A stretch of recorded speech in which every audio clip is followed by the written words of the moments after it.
Hello दोस्तों, मैं Vinod Kumar tech टेयर्स बीके चैनल पर आप सभी का स्वागत करता हूं। दोस्तों, आज हम एनटीपीसी का जो सीरीज चला रहे हैं उस पेपर का अगला भाग लेकर आए हैं। इस पेपर में 100 क्वेश्चन लिए हैं। यहां पर हम लोग साइंस और जीके के क्वेश्चन को देखेंगे। मैथ और रीजनिंग का क्वेश्चन हम आपको धीरे धीरे भगा कर दिखाएंगे, उसे आप पॉज करके देख सकते हैं कि पिछली बार मैथ रीजनिंग का बेस क्या था। चलिए इस पेपर को देखते हैं। इसमें आपका पहला सवाल है, इंदिरा गांधी की जीवनी के लेखक का नाम क्या है? इसका उत्तर आपका होगा option number C, Pupul Jayakar. अगला प्रश्न आपका है, तरल पदार्थ के घनत्व को मापने के लिए किसका प्रयोग किया जाता है? इसका आपका उत्तर होगा ऑप्शन नंबर बी, हाइड्रोमीटर। और यहाँ पर आपका ये भी पूछता है हाइग्रोमीटर, तो आज इसको ध्यान रखिए कि इसको आर्द्रता मापी कहते हैं। इसे आर्द्रता मापने के लिए प्रयोग करते हैं।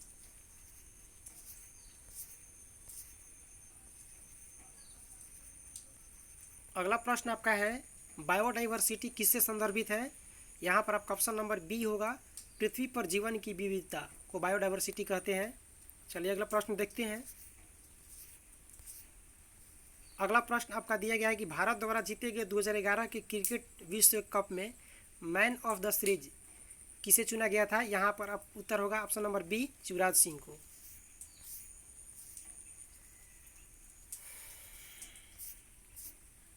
अगला प्रश्न है दोस्तों, हुलुक गिब्बन नामक जानवर कहाँ पे आता है? इसका उत्तर होगा option number D, Arunachal Pradesh.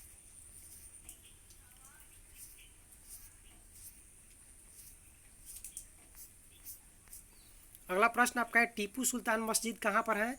इसका आपका उत्तर होगा सी, कोलकाता। टीपू सुल्तान मस्जिद जो है आपका कोलकाता में है, और टीपू सुल्तान जो आपका महल है वो मैसूर में है। ये मस्जिद है, इसको ध्यान रखिएगा, कोलकाता में है। अगला प्रश्न आपका है, गीत अमर सोनार बांग्ला के रचयिता कौन है? तो ऑप्शन नंबर ए, रविन्द्रनाथ टैगोर। और भारत का राष्ट्रगान जो है जन गण मन, उसके भी राइटर यही है, रविन्द्रनाथ टैगोर।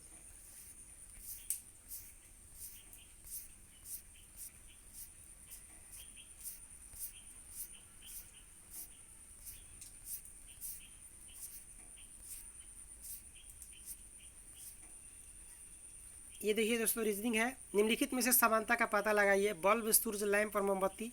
यहाँ पर ऑप्शन नंबर डी होगा कि सभी रोशनी के स्रोत हैं।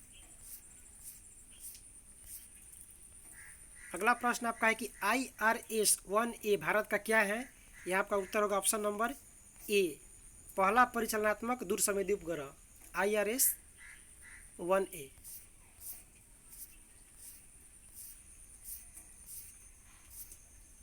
अगला प्रश्न आपका है कि भारत के संविधान में कौन सा अनुच्छेद हिंदी को संघ की राजभाषा का दर्जा प्रदान करता है? यहाँ आपका उत्तर होगा ऑप्शन नंबर बी, अनुच्छेद 343।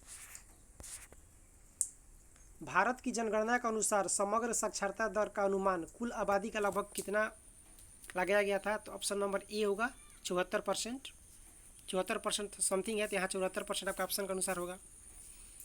अगला प्रश्न आपका है कि सूरज की रोशनी को विद्युत ऊर्जा में परिवर्तित करने के लिए सौर ऊर्जा खाली स्थान का उपयोग करती है? तो option number A, photovoltaic cell.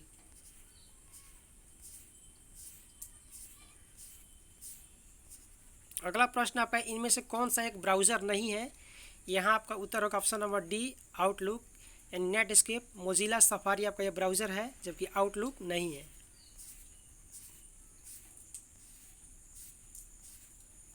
अगला प्रश्न है दोस्तों, निम्नलिखित में से कौन सी एक ग्रीन हाउस गैस नहीं है? ऑप्शन नंबर सी, ऑक्सीजन नहीं है, जबकि मीथेन, कार्बन डाइऑक्साइड और नाइट्रस ऑक्साइड जो है आपका ये ग्रीन हाउस गैस है, जबकि ऑक्सीजन ग्रीन हाउस गैस नहीं है। ये पजल का क्वेश्चन है, ध्यान रखिए, पजल का प्रैक्टिस अच्छा से कर लीजिएगा। अगला प्रश्न आपका, अल्ट्रासोनिक तरंगों की आवृत्ति कितनी होती है? Option number C, 20 kilohertz, यानी 20,000 से ज़्यादा। यहाँ आपकी 3 तरह की तरंगें होती है, एक श्रव्य, अवश्रव्य और पराश्रव्य। अवश्रव्य जो होती है 20 से नीचे, और पराश्रव्य जो होती है 20,000 से ऊपर, और जो 20 से 20,000 होता है वो होता है श्रव्य तरंग। तीनों ध्यान रखें। अगला प्रश्न आपका, एक तत्व की परमाणु संख्या किसके बराबर होती है? तो ऑप्शन नंबर डी, प्रोटॉनों की संख्या के बराबर। जितने उसमें प्रोटॉन रहेंगे वही उसकी परमाणु संख्या होगी।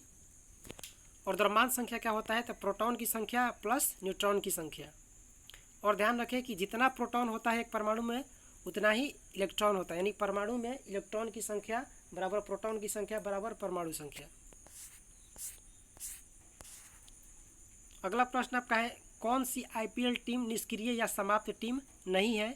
तो यहाँ पर आपका ऑप्शन नंबर बी, उस समय करंट से क्वेश्चन पूछा है तो गुजरात लायंस होगा आपका। यहाँ डेक्कन चार्जर जो है, कोची टस्कर्स केरला और पुणे वॉरियर्स, इन सबको उस समय समाप्त कर दिया गया था। आपका यहाँ ऑप्शन नंबर बी होगा, गुजरात लायंस। अगला प्रश्न आपका कंप्यूटर से है कि 10 GB बराबर, यहाँ आपका उत्तर होगा 1 TB, 1 TB बराबर 1024 GB। पीसी यानी पर्सनल कंप्यूटर को वायरलेस नेटवर्क से कनेक्ट करने के लिए कौन सा डिवाइस आवश्यक है? यहाँ उत्तर होगा ऑप्शन नंबर ए, राउटर। एनटीपीसी का आपके हर सेट में 3 से 4 क्वेश्चन कंप्यूटर से मिलेंगे, इसलिए कंप्यूटर को अच्छा से पढ़ लें। ये उस समय का करंट है, पद्म विभूषण इसको छोड़ते हैं। कौन से धातु अधिक वायु प्रदूषण का कारण बनती है? तो ऑप्शन नंबर बी, सीसा। अगला प्रश्न आपका है मधेसी समुदाय के लोग कहाँ निवास करते हैं? यहाँ होगा ऑप्शन नंबर सी, नेपाल में। उस समय मधेसी आंदोलन बहुत चर्चित था, इसलिए ये प्रश्न पूछा गया, इसको ध्यान रखिएगा। मधेसी समुदाय के लोग कहाँ रहते हैं? तो नेपाल में। इनमें से किस शहर में तारामंडल नहीं है? तो ऑप्शन नंबर बी, मैसूर, यानी चेन्नई, जयपुर और हैदराबाद में आपका तारामंडल है, जबकि मैसूर में नहीं है। अगला प्रश्न आपका है कि दादर एवं नगर हवेली की राजधानी कहाँ है? तो यहाँ पर आपका उत्तर होगा ऑप्शन नंबर सी, सिलवासा।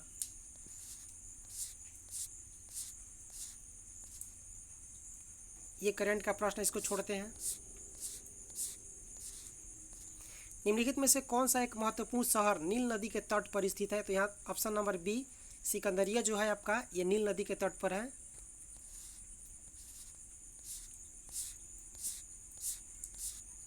अगला प्रश्न आपका है कि एपिडेमियोलॉजी क्या है? ऑप्शन नंबर ए, बड़ी आबादी में रोग की घटना एवं उनके प्रसार का अध्ययन, यानी एक तरह का महामारी है, महामारी के अध्ययन को कहते हैं एपिडेमियोलॉजी।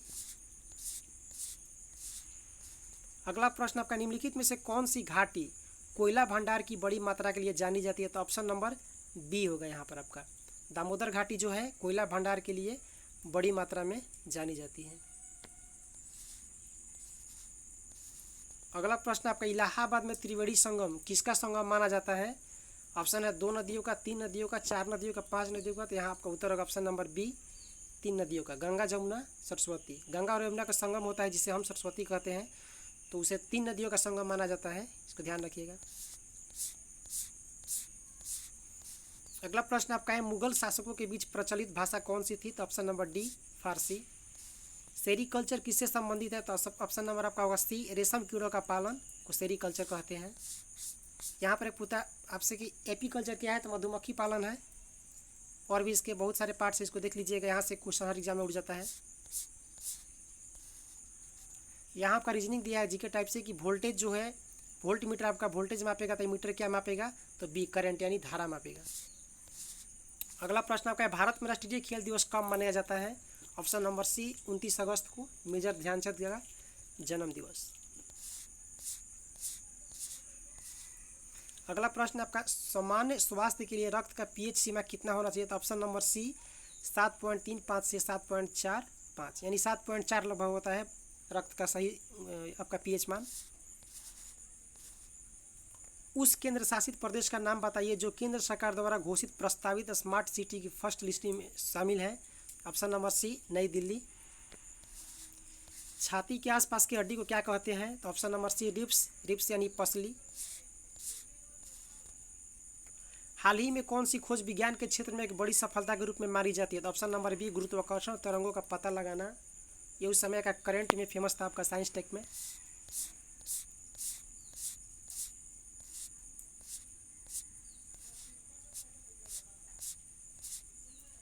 अगला प्रश्न आपका कंप्यूटर से है पीडीएफ का फुल फॉर्म क्या है? तो option number C, portable document format.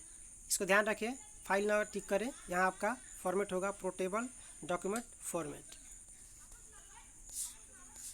अगला प्रश्न आपका है चंद्रयान प्रथम चंद्रमा पर खोजबीन के लिए जाने वाला भारत का पहला यान को कब लॉन्च किया गया था? तो ऑप्शन नंबर बी, 2008।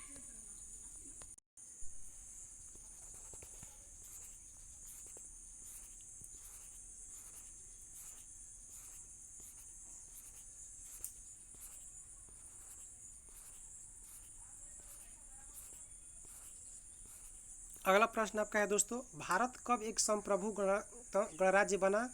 तो यहाँ आपका उत्तर 26 जनवरी 1950। यानी कहने का मतलब ये कि भारत का संविधान कब लागू हुआ? तो 26 जनवरी 1950। अभी हाल ही के एग्जाम में एक प्रश्न पूछा गया आपका कि संप्रभुत्व का अर्थ क्या होता है? तो इसको ध्यान रखें, संप्रभुत्व का अर्थ होता है बिना बाहरी हस्तक्षेप के बिना निर्णय लेने का अधिकार।